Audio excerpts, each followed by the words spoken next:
नमस्कार, मैं ललित प्रजापति और खान सर लगातार चर्चाओं में बने हैं। फैज़ल खान उनका नाम है। जिस तरह का घटनाक्रम रहा है, बहुत सारे सवाल लोगों के जहन में हैं। कुछ एक जो गहमा-गहमी है उसके चलते बीच में कई अफवाहें भी आईं और कई इस तरह की बातें भी सामने आईं कि थोड़ा-सा गड़बड़ी हो गई। जैसे कल किसी ने अचानक से कह दिया था कि भाई खान सर वहाँ पर पहुँचने वाले हैं, वो सरेंडर कर सकते हैं। तो बड़ी 2 ढाई घंटे गहमा-गहमी का माहौल रहा, लेकिन बाद में वो स्थितियाँ पलट गई। इसी तरह के सवाल हैं कि खान सर का अब होगा क्या? ना उन्होंने सरेंडर किया है, ना ही अग्रिम ज़मानत की याचिका लगाई है। तो क्या आज गिरफ्तारी की जा सकती है? क्योंकि आज है संडे, वर्किंग डे, अगला सोमवार को पड़ेगा। क्या ये घटनाक्रम है? इस तरह के तमाम सवाल हैं, उसी का जवाब तलाशने की कोशिश करेंगे। तो खान सर को लेकर, फैज़ल खान को लेकर क्या कुछ अपडेट है? उसके अलावा कई अनियमितताएँ, अब चूँकि एक बार मामला निकलता है तो फिर निकलता ही चला जाता है। फिर पता चलता है कि बिहार पुलिस तो बहुत तेज़ी से काम करती है, बाकी मामलों में करे ना करे, इस मामले में बहुत तेज़ी से काम कर रही है। अचानक से ये भी याद आ रहा है कि खान सर का जो कोचिंग क्लास है उसमें तो वो भी थी, जो फायर सेफ्टी नॉर्म्स हैं उनकी अनदेखी हो रही थी। ये सब तमाम बातें भी अब निकल कर सामने आने लगी हैं। क्या अपडेट इस मामले में, कानूनी पेचीदगी क्या है, उसको लेकर थोड़ा सा अपडेट। तो शनिवार को पुलिस और मीडिया करीब करीब 4 घंटे तक परेशान होती रही। इस तरह की खबरें बार बार आती रहीं। मुसहलपुर हार्ट कोचिंग विवाद और फायरिंग के मामले में जो खान हैं, फैज़ल खान यानी खान सर, वो नामजद आरोपी बनाए गए हैं और ना तो उन्होंने सरेंडर किया है और ना ही कोई अग्रिम जमानत याचिका लगाई गई है। अब जानकारी ये मिल रही है उनके वकीलों के हवाले से कि वो सोमवार या मंगलवार को अग्रिम जमानत की याचिका लगा सकते हैं। वकील ने क्या कहा वो भी हम आपको बताएंगे। तो अग्रिम जमानत की याचिका अब चूंकि सोमवार या मंगलवार को ही लगाई जा सकती है क्योंकि कोर्ट बंद है, छुट्टी होने की वजह से, अवकाश होने की वजह से। तो क्या इस बीच पुलिस उन्हें गिरफ्तार कर सकती है? और आखिर जब वो सबको नज़र आ रहे हैं, ये तमाम बातें आ रही हैं, उनके बयान आ जा रहे हैं, वीडियो आ जा रहे हैं, तो फिर पुलिस उन्हें गिरफ्तार क्यों नहीं कर रही है? नामजद आरोपी हैं भाई, गंभीर धाराएं लगी हैं, आर्म्स एक्ट का मामला है, फिर भी गिरफ्तारी नहीं हो रही है। इसी को लेकर ये बातचीत। खान ग्लोबल कोचिंग उनके संस्थान का नाम है और जो उनका विवाद है वो रोशन आनंद, जो दूसरे शिक्षक हैं, वो भी अपना एक कोचिंग सेंटर चलाते हैं, वहाँ से मंगलवार से पूरा घटनाक्रम शुरू हुआ है। वो मैं आपको बाद में बताऊंगा, अपडेट आपको बता दें। शनिवार को दिन भर गहमा गहमी बनी क्यों रही? दरअसल अचानक से खबर उड़ गई, कहीं से ये बात पता चल गई कि जो खान सर है वो पटना सिविल कोर्ट में जाकर सरेंडर कर सकते हैं। इसके बाद जो पुलिस है, भारी पुलिस बल वहाँ पर तैनात करना पड़ा, क्योंकि अगर खान सर वाकई सरेंडर करने पहुँच रहे हैं तो फिर स्थितियाँ वहाँ पर बिगड़ सकती हैं। इसके मद्देनज़र भारी पुलिस जाब्ता वहाँ पर तैनात करना पड़ा। पुलिस बल को पुलिस जाब्ता भी कहते हैं।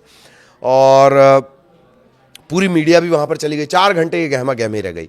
हालांकि बाद में जो उनके वकील हैं उन्होंने कहा कि खान सरेंडर नहीं करेंगे और कानूनी राहत के लिए वो कोर्ट का दरवाज़ा खटखटाएंगे, मतलब अग्रिम जमानत की याचिका तैनात करेंगे। वो आत्मसमर्पण नहीं कर रहे हैं। और कोर्ट के बाहर जब ये वकीलों ने ही बोल दिया तो फिर जो 4-5 घंटे जो गहमा गहमी रही शनिवार को, वो फिर उसके बाद ख़त्म हुई। सरेंडर क्यों नहीं कर रहे हैं वो? तो वकील, ये बात सिर्फ एक अफवाह निकली। सरेंडर करने की बात एक अफवाह निकली। सरेंडर क्यों नहीं कर रहे हैं? 4 घंटे तक ये गहमा गहमी चलते रही, तो उनका कोई इरादा नहीं है। वकील ये साफ कर रहे हैं कि सरेंडर का कोई इरादा नहीं है और अग्रिम जमानत याचिका को लेकर उनकी प्लानिंग है। उनकी जो रणनीति है वो अग्रिम जमानत याचिका को लेकर है। सोमवार या मंगलवार को कोर्ट में बेल, एंटीसिपेटरी बेल यानी अग्रिम जमानत याचिका दायर की जाएगी।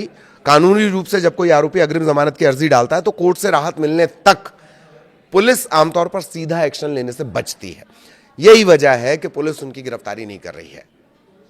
एक बात। दूसरी बात कि इतने बड़े आदमी को अगर गिरफ्तार भी करना है तो सबूत बिल्कुल एकदम पुख्ता होने चाहिए, चाक चौबंद होने चाहिए, ताकि अदालत में जाकर वो धराशायी ना हो जाए। ये भी एक बड़ी वजह है। पुलिस भी लगातार बहुत तेजी से काम कर रही है, लेकिन गिरफ्तारी अब तक हो नहीं पाई है।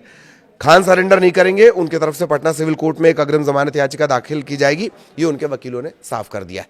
तो क्या आज संडे को कुछ ऐसा हो सकता है कि खान सर की गिरफ्तारी हो जाए?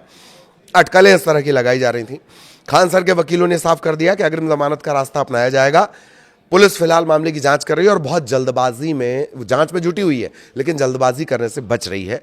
बड़ी गिरफ्तारी जब इस तरह की होती है तो बहुत संभल कर कदम कानून की तरफ से, यानी पुलिस वालों की तरफ से कदम फूंक कर रखे जाते हैं, क्योंकि बाद में फिर कोर्ट में भी एविडेंस देने होते हैं, क्यों गिरफ्तारियां हुई, क्या, तमाम तरह के सवाल उठते हैं। तो कुल जमा वकीलों ने साफ कर दिया है कि जो रास्ता है खान सर का, जो रास्ता है वो अग्रिम जमानत का है। कल शनिवार को जिस तरह की बातें उड़ी, अफवाहें उड़ी 5-6 घंटे तक, हमें भी इस बात की जानकारी लगी थी, हमने भी उसे लेकर पूरा पड़ताल की और ये इस तरह की जानकारियां दी कि नहीं खान सर सरेंडर कर सकते हैं, पर बाद में पता चला वो सारी बातें अफवाह थी। खैर, आरोप क्या है? 2 जून से, मंगलवार से पूरा घटनाक्रम शुरू होता है। मुसल्लापुर हाट स्थित खान कोचिंग सेंटर है, उस पर पथराव होता है, मारपीट होती है, फायरिंग होती है। कदम कुआं थाने में इस मामले को लेकर 2 अलग अलग प्राथमिकी यानी FIR दर्ज होती है। सोशल मीडिया पर एक वीडियो वायरल होता है। पहले तो ये कहा गया कि फायरिंग हुई है, भाई फायरिंग हुई है, इसके बाद गिरफ्तारियां हो गई, हंगामे होने लगे। फिर एक और वीडियो सामने आया, इसमें पता चला कि खान सर के जो गार्ड है वही फायरिंग करते दिख रहे हैं।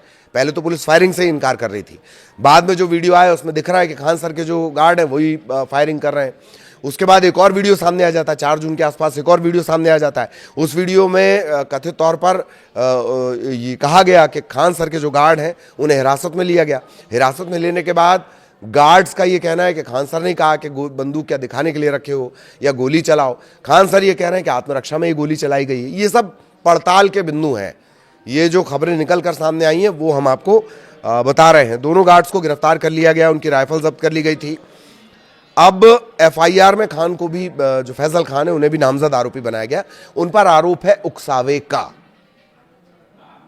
फायरिंग के लिए उकसावे का आरोप है और उनके कहने पर ही गार्ड्स ने फायरिंग की थी। इस तरह का मामला खान सर पर दर्ज हुआ है। इन सब के बीच पटना पुलिस जो है वो बार बार छात्रों से अपील कर रही है कि उन्हें शांति बरतनी चाहिए, क्योंकि दरअसल ये मामला 2 शिक्षक, दोनों बहुत सम्मानित शिक्षक, बहुत संघर्ष के बाद यहाँ तक पहुँचे। दोनों का अपना अपना एक बड़ा प्रोफाइल है, चाहे वो आनंद हो या फिर खान सर हो। इनका जो भी विवाद हो, व्यावसायिक विवाद हो या वाकई कोई उत्पात हो, हंगामा हो, इन सब के बीच अगर किसी का सबसे ज्यादा नुकसान हो रहा है तो वो छात्र। इनके चक्कर में छात्र आमने सामने आ गए, नारेबाजी होने लगी, हंगामे की स्थितियां बन गई। तो यही वजह है कि पटना पुलिस बार बार ये अपील कर रही है, छात्रों से अपील कर रही है कि उन्हें शांति बरतनी चाहिए। आगे भी इससे जुड़े अपडेट आप तक पहुंचाएंगे। नमस्कार। फैजल खान उर्फ खान सर पर गिरफ्तारी का संशय बना हुआ है। दूसरी तरफ उनका जो इंस्टीट्यूट है जहां पर बच्चे पढ़ते हैं वो अग्निशमन सेवा की तरफ से जांच की गई और कुछ कमियां पाई गई है। यानी फायर सेफ्टी के मद्देनजर उनके कोचिंग संस्थान पूरी तरीके से फिट नहीं बैठते हैं। यही वजह है कि गाइडलाइंस की अनदेखी के कारण उन्हें 1 सप्ताह का समय दिया गया है। दिल्ली और मुजफ्फरपुर के अस्पताल में आग की घटना के बाद अब पटना में भी अग्निशमन सेवा पूरी तरीके से सतर्क है और इसी बीच विभाग ने शहर के कई अस्पताल और होटलों का निरीक्षण किया और इसमें खान ग्लोबल एस्टेटीज का भी निरीक्षण किया गया, जहां कमियां पाई गई है। पटना में 5 अस्पताल और होटल में कमी पाई गई, उन्हें सील करने की कार्रवाई शुरू कर दी गई है। वहीं इस दौरान खान ग्लोबल इंस्टीट्यूट में भी कुछ कमियां पाई गई। फायर सेफ्टी और कम जगह में अधिक बच्चों को पढ़ाने के नियम के संबंधित कमियां इसमें पाई गई है। 7 दिन का समय सभी संस्थानों को कमियां दूर करने का समय दिया गया है।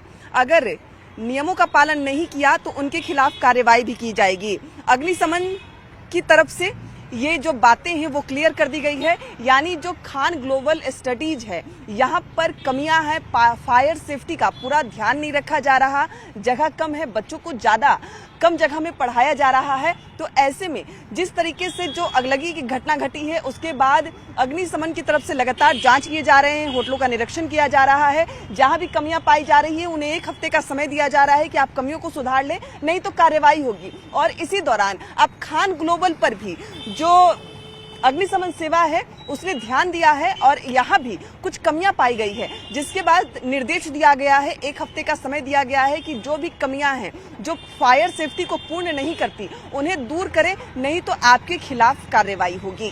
कैमरामैन सुबोध के साथ विनीता मिश्रा, न्यूज़ 18 पटना।